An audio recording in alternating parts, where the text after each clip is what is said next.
नमस्कार, मैं हूं जैनिश मसी और आपका स्वागत है पब्लिकेशन न्यूज में। ईडी द्वारा जब्त की गई जमीन पर किए गए अवैध खनन के मामले में दर्ज एफआईआर मामले पर पूर्व मंत्री और वरिष्ठ अकाली नेता सरदार बिक्रम सिंह मजीठिया ने एक बड़ा बयान देते हुए कहा कि हाल ही में स्थानांतरित किए गए एसएसपी विवेश शील सोनी और शिक्षा मंत्री हरजोत बैंस की टीम के तहत रोपड़ जिले में अवैध खनन चरम पर पहुंच गया है।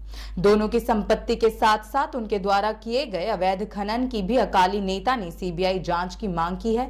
अकाली नेता ने आगे कहा कि विवेकशील सोनी ने न केवल एनजीटी के दिशा निर्देशों का बल्कि पंजाब और उच्च न्यायालय के निर्देशों का भी उल्लंघन किया है और यहां तक कि हरजोत बैंस के परिवार के कुकर्मों को छिपाने में सक्रिय रूप से शामिल रहे हैं, जो मंत्री के साथ मिलकर अवैध खनन में लगे हुए थे। उन्होंने कहा इन सभी लोगों की बेनामी संपत्तियों की जांच की जानी चाहिए, जिसमें विदेश में बनाई गई संपत्ति भी शामिल की जानी चाहिए।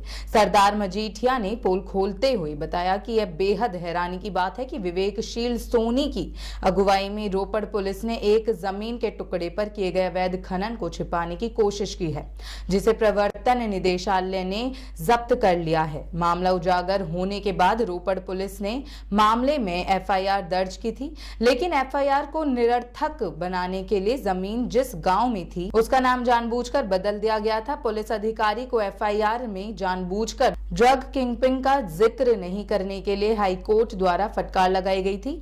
न्यायमूर्ति शेरावत ने एसएसपी से अवैध खनन के संबंध में दर्ज एफआईआर के साथ साथ अपराध के लिए की गई मीटिंगों को विवरण और ड्रग्स की तस्करी में शामिल लोगों के खिलाफ कार्यवाही में देरी का कारण बताने के लिए कहा था।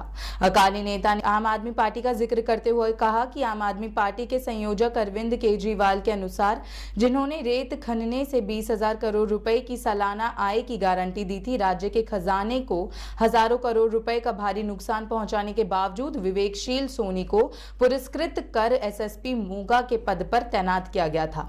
सरदार मजीठिया ने यह भी बताया कि कैसे अवैध खनन प्रमुख बुनियादी ढांचा परियोजनाओं को खतरे में डाल रहा है, जबकि आनंदपुर साहिब में सतलुज नदी पर पुल का उदाहरण देते हुए कहा कि नीचे की ओर बड़े पैमाने पर अवैध खनन के कारण पुल ढहने की कगार पर है। उन्होंने कहा कि इसी तरह पाकिस्तान के साथ अंतर्राष्ट्रीय सीमा पर अवैध खनन से कई रक्षा परियोजनाओं को खतरा पैदा हो गया है।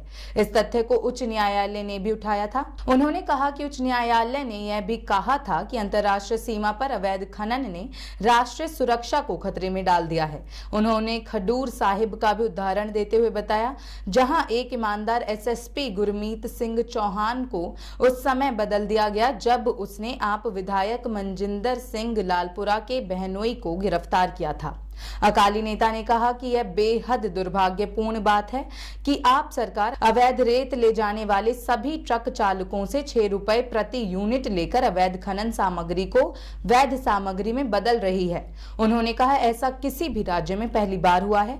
उन्होंने कहा पंजाब वस्तुतः अवैध तस्करों के लिए वर्जिन आइलैंड बन गया है, जहां कोई सवाल नहीं पूछा जा रहा है कि सामान राज्य या बाहर से आ रहा है। ऐसी ही तमाम खबरों के लिए देखते रहें पब्लिकेशन न्यूज। धन्यवाद।